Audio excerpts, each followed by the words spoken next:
Hey guys, it's Dr. Roach coming again. It's been a while since I have videos, but hopefully you're having a good holiday season. I just wanted to do a short video today on things not to say to your attending. So especially in academic medicine, you will always be working with different residents. You'll be working with different other students. You'll be working with different levels, including nursing, technicians, secretaries, and then you have your attending. There's some things that you probably shouldn't say to your attending. So hopefully this helps you out. But these are a few things that probably gets on your attending's last nerve. They may never say that, but a few things that you probably should never say. So, number one, so you like to pimp, you like to ask questions. Your attending probably doesn't want to hear that you're worried about them asking questions. So we ask questions so that you can learn. So we basically want you to just learn and get everything that you can while you're a student, while you're a resident, because once you're staff, you still can learn. You can still do CME and still do stuff, but basically it's on your own. There's nobody there teaching you every day. Everything, every time you come in, you should just learn the most you can from every patient. So saying that this attending likes to pimp or this or that. Now, if you guys say that with your colleagues and your classmates, that's different. We don't necessarily hear about that. But saying it kind of in front of them, like, oh, you like to ask questions, that's kind of like, oh, well, I was going to teach you today, but now I don't really feel like teaching you today. So that's one thing I'd probably say is not good to say to your attending.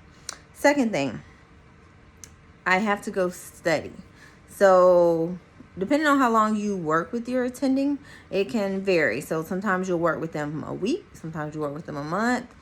Usually it's not really any more than 2 months while you're in school that you'll work with one particular attending. But you learning how to balance and time management is a part of medicine. So saying, oh, I have to go study today, or I have to leave a little early to study. Yes, there's always going to be emergencies. It's life. No matter what, we're all in life. We're always going to have family emergencies. We'll have children emergencies. You'll have every kind of emergency. You might have your own emergency, but saying you have to leave to go study, that's not really a good look. Even if you're not doing well, maybe you have to wake up early and study. Maybe you have to, as soon as you leave, you might go get some dinner, work out, and then hit the books. So you may not have as much family time as you necessarily want, but saying that you have to leave to go study doesn't really rub well on your attending. So that's another thing I probably would not say to your attending. Third thing, I have never did that. So we know you haven't did anything. But if we say, oh, today I want you to go talk to this, again, I'm pediatrics, but I want you to go talk to this 7-year-old over here and get a whole history and physical and write the whole note up. You saying I've never did that is not necessarily an excuse for me to say, oh, don't worry about it, don't have to do it. No, you should say, oh, this will be my first time that I'm going to write up a whole note. And maybe look it up. If you're in third year and you've never written a whole note, for one, that's a little concerning. And two, that's something you should work on, because in a year and a half, you're going to be a resident. And hopefully by then, you've mastered how to write a note. So residency is kind of honing in on those skills that you're going to need for your field of study. Not necessarily learning how to write a note or learning how to get a history and physical. So when you're in your third and fourth year, you should really be working on, how do I write a note?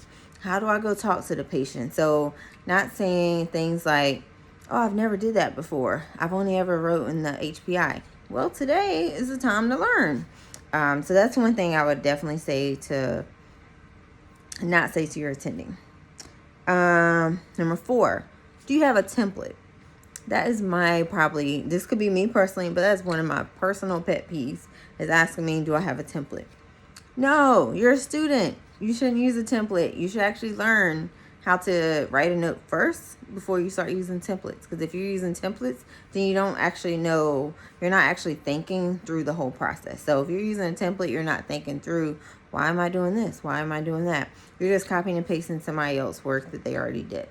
So in order to get to that level, you actually have to work on it yourself. And I actually had a great upper level in residency that she would have random nights and she'd be like, all right, no templates tonight. And I'd actually have to sit here and think it through. Why am I doing? What am I doing? why am I treating this baby for this? Why am I admitting this baby? So that actually makes you to be even stronger. So not having templates can make you an even stronger person. That's one thing I would definitely never say to your template, never say to your attending is, do you have a template? And then the last thing, it's probably everybody's pet peeve, is I haven't seen that patient yet. Why haven't you seen that patient yet? So again, that goes back to time management. Did you get here in time to see the patient? I probably already knew as attending that this patient was already here. So having routine. So if your attending shows up at 8 o'clock, you probably shouldn't show up at 7:45 because you haven't had time to prep. Your attending probably already knows what that patient had, knows when they were admitted because they admitted them overnight. They know what the labs look like.